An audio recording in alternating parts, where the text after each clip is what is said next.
Hi, it's Jodi Martin, and you're listening to John Broughton's Retrospectives on 3SER KC Radio. All the colors and the flavors, melodies and sounds became my world. You grew up in a small, remote town. I guess there wouldn't have been a real lot for you to do other than to hone your musical skills. How influential was your environment in developing your love for music? I think it was pretty influential, John. Especially, I was the first kid, so I was sort of living in on an isolated property, and the first child, so I had a lot of time to ponder to myself. Yeah. Was there a lot of music accessible to you? Mum and Dad had a vinyl record collection, pretty small one, but there was not a lot of, well, there was no radio with music, just the ABC. When I was a teenager, I started climbing the Dad had this old satellite dish tower by our house, which he'd rigged up for the CB radio so he could get better reception, and it was like, I don't know, 20 or 30 meters high, and I used to climb that with a little radio plugged into my bedroom PowerPoint with all these extension cords and sit at the top swaying in the wind trying to listen to this commercial music station from 400 k's away in Port Lincoln. Wow. So yeah, I really had to search for it when I was a kid. You had a bit to do with the Chambers family in your younger years too. Tell us how you got connected with them. We started going in these country music talent quests. I got to support this touring band when they came through my town, and I was told about these talent quests where you got to perform on a huge stage with a huge PA system. And so my sister and I went in the Victor Harbour talent quest, and the Chambers family were in a Dead Ringer band at that time, and they were headlining at the festival. And as soon as I found out that they had spent time on the Nullarbor, I just went up and introduced myself because I was so excited to find other musicians from my area. And yeah, we just became friends and caught up at all the festivals. Every time we went to a festival, we'd get together in our cabin or whatever and trade our latest songs. And they ended up choosing one of my songs for their album, Home Fires, which ended up winning an ARIA. Yeah. I believe they were pretty supportive in encouraging you to make certain moves that they felt you needed to make to get your career rolling. Yeah. They're an amazing family. They're very generous and supportive of new people coming through the ranks. So it was a very big influence, and I really appreciate that. Now, I read that you started writing songs when you were 5 years old. Do you remember much of those very early songwriting efforts? I remember not all of them. I actually started putting them on a tape, which I lost. That's my phone. Do you want me to start that again? No, you're right. Okay. Yeah, I started taping them, but I can remember just the particularly bad ones now. Uh-huh. Yeah. Who were the first songwriters that really inspired you to want to sit down and write seriously? The first cassette that I bought was Woodface by Crowded House. Mm-hmm. And the Finn brothers songwriting just really influenced me. But earlier on, it was more folky stuff, and Dad had a lot of country, particularly Slim Dusty, and so when I was really young, I was kind of writing more ballad country style songs. And then as I think I was about 13 when I got the Crowded House tape, and that got me into exploring melody more, which I'm still learning about today, Uh-huh. and yeah, expanding my horizon on the melody front. Now, being an independent musician, I'm sure there are lots of sacrifices you have to make along the way. And I was reading about your first album where you, at one stage, had to stay in a caravan park to save on expenses. Yeah, I think any independent musician that might be listening to this is no stranger to those kinds of things, and we stayed on friends' couches and caravan parks, roadsides, anything to get to the next gig. Yeah, I remember I caught up with actually Nash Chambers and was talking to him about what I was currently doing at that time, which was cooking. My sister and I were touring together, and we were cooking our meals on a little portable gas stove. And yeah, he was like, I miss those days. Because you have to treasure where you're at the time, because each different stage of life has its different aspects which you miss when you get to the next stage. Yeah. So, yeah, it was fun. Just the same, must even give you a greater feeling of satisfaction when you've got that end result, that first album in your hand, knowing the sacrifices you went through to get to it. Yeah, absolutely, and yeah. How do you like the fact that you? Sorry. So you're right. Go ahead. Yeah, just the satisfaction of knowing that you didn't give up, and I don't know, like I like those kind of challenges. They make you laugh when you look back at them. Yeah. Yeah. What about the studio environment, Jodi? Are you comfortable in there? Is that a comfortable working place for you? Yeah, I really love the studio. I started recording pretty young,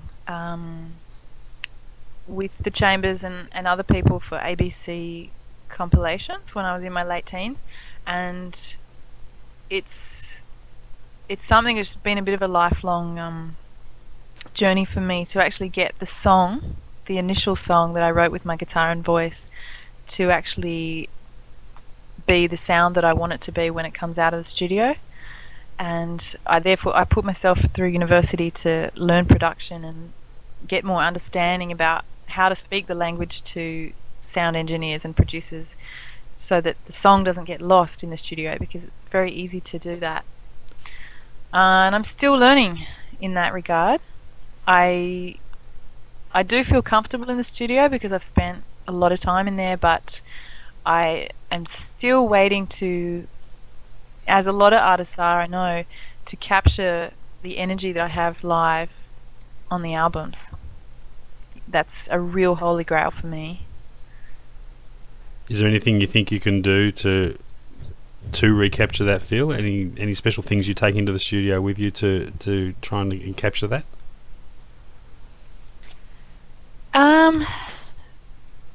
To feel relaxed, definitely.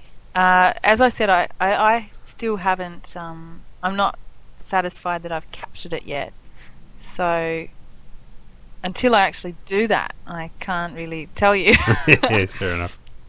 Yeah, but I mean, I've got a new album coming up that I'm about to start recording, and one thing I want to do is try and rehearse the band and play the basic tracks live in the studio, Mm-hmm. and possibly even with an audience, possibly even with a small bunch of people in there listening.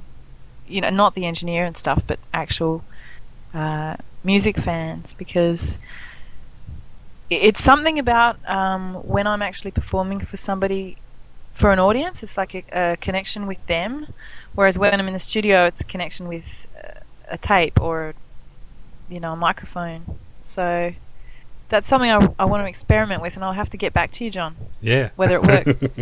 So each album is still a learning experience for you. Of course. Yeah. I hope it always will be. You've landed some wonderful support slots over the years, opening for some great artists. How do you set yourself for a gig like that when you've got an audience that has obviously come to see the main act, and you've got people shuffling around in their seats and all kinds of things going on? I start off with a shocking song, like just something which captures people's attention. Yeah.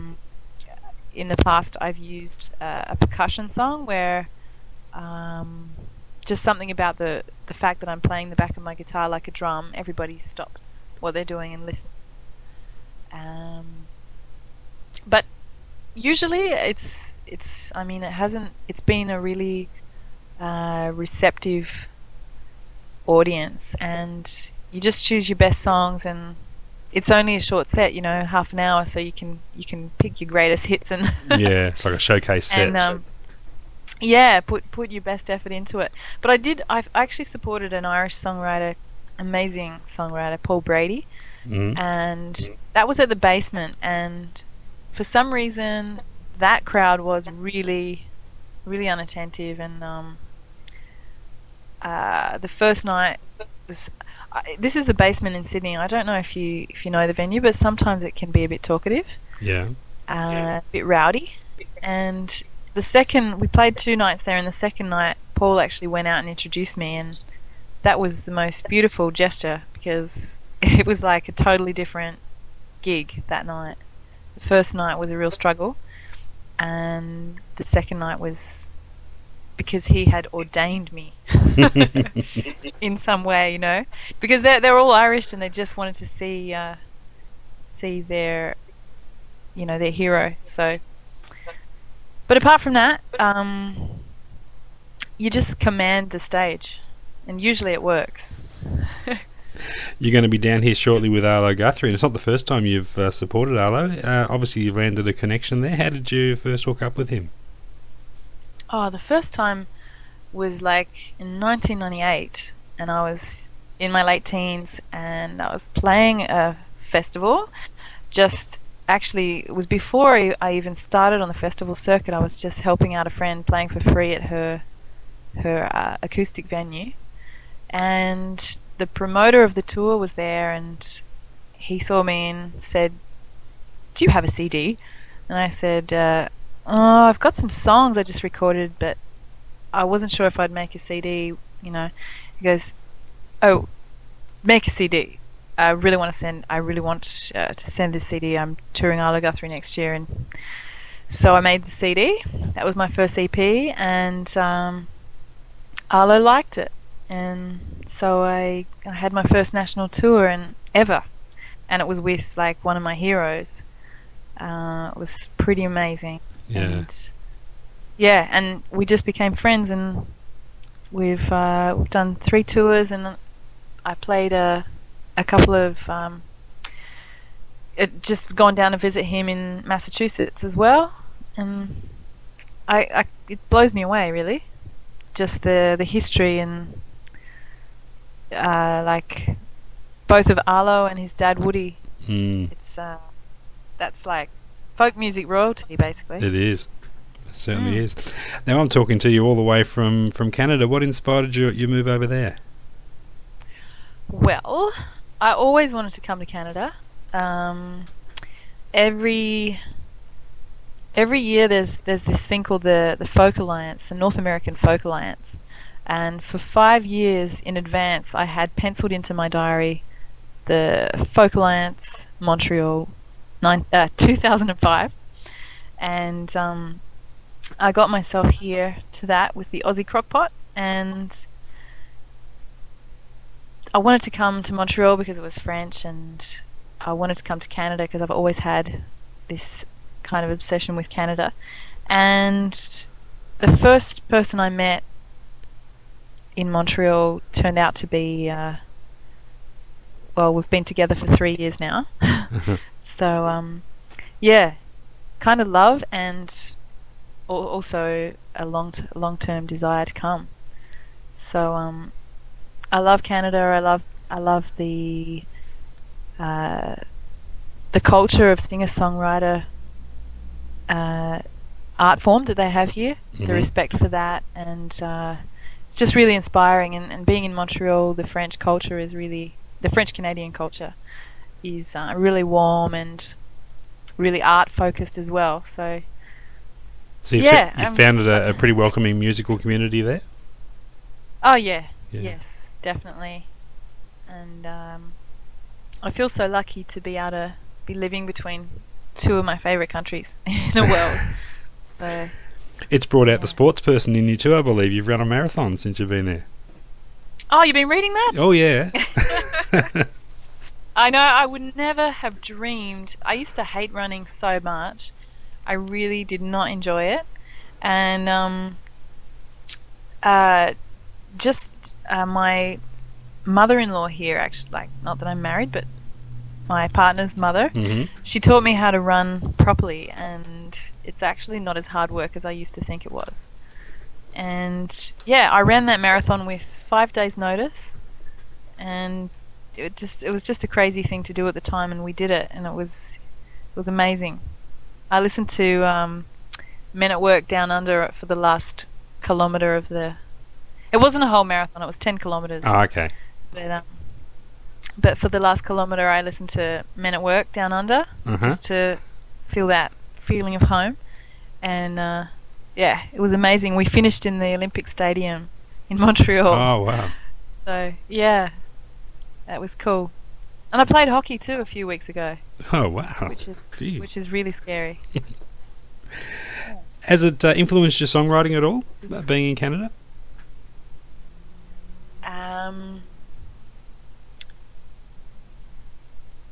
Yes, it has. Since I've been here, I mean, apart from the fact that a whole number of songs on this new album are going to be about my relationship and the things I'm learning in that, and that's all tied in with Montreal and Canada. But apart from that, I've been really honing my songwriting and basically studying with people over here and learning more about my craft. Particularly, as I mentioned before, melody writing. There's a composer here called Louis Dufour, who I've been workshopping with and doing some co-writing, and he's just a great teacher and a great composer, and I think I wanted to learn how to make the melody express the content of the lyrics more, so that even if you didn't speak English, you would hear the melody and you would sort of have a feeling about what the song was about. So that's exciting to me. Yeah. Would you call yourself a prolific writer? Can it come pretty easily to you at times? I wish I could, but I wouldn't say that. No, John. No, it comes when it wants to for me. Yeah. And yeah, I really admire people like Bob Dylan who have like whole libraries of songs, but mine tends to come more just in spurts, but I've got more than enough for my new album right now, so I'm not complaining, but No. I'd love to be more prolific, and I think part of that, is probably actually just disciplining yourself to write all the time, even when you're not feeling inspired. By the same token, though, do you always have your songwriter's radar up looking for ideas? Yeah, of course. Yeah. That's what I've always wanted to be. Since I was 5 or whatever, to be a songwriter and to sing my songs for people. But songwriters will always have their radar out. Yeah. Now, you've got your own label, Hot Bread Records. Any significance to the label name? I love baking bread. Mm. I love the smell. Like, that's about the extent of it, really. And I like the word hot. It's kind of now. No. Yeah. So just the hot bread to me represents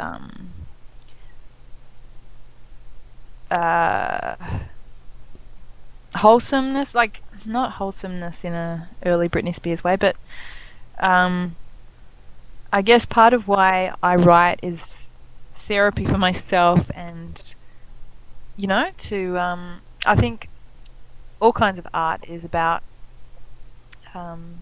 healing in a way.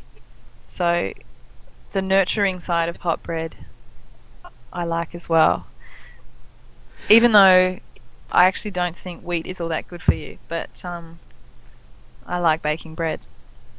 What have you Does found? that make sense? Yeah, it does actually. It makes perfect sense. Yeah. Yeah. What have you found to be the major pros and cons of having your own label? Having your own label is a lot of work. Mm. You have to do everything yourself, but so that's kind of a con, I guess. But the pro is that you know exactly what's happening, and you know exactly how all the money that's being spent you're spending. So yeah, that's a con too, because you have to find that money. But the pro is that you have the control over how it gets spent, and I have seen in other examples where labels spend money and it's not necessarily where the artist would have wanted it spent, and then they don't get paid until that's recouped. So I like being able to have that choice. Now, Yeah. talking about your tour here with Arlo, are you bringing your band with you, or you're playing solo? No, I'm playing solo. Ah. The actual tour is called the Solo Reunion Tour Together at Last. And so it would be kind of weird if I had a band. I guess it would. Because Yeah. Arlo's playing solo, yeah. Oh, is he? Right. Yeah. And So, yeah. what's the schedule for the recording of the new album? Is that going to begin after the tour, or? Well, we're actually in the middle of deciding some big decisions at the moment as to whether I've been doing some pre-production in the studio here, and we're deciding whether or not I'm going to have a single out for that tour. So that's exciting. So either way, whether or not we have the single out for the tour, the album will be out by the end of the year. So yeah. Fantastic. Looking forward to that. Yeah.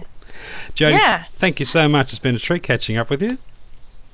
Thanks, John. Thank you so much for having me, and thanks for giving me my first Skype interview. Yeah, it's been fun. And we didn't get any dropouts either, which is even better. No.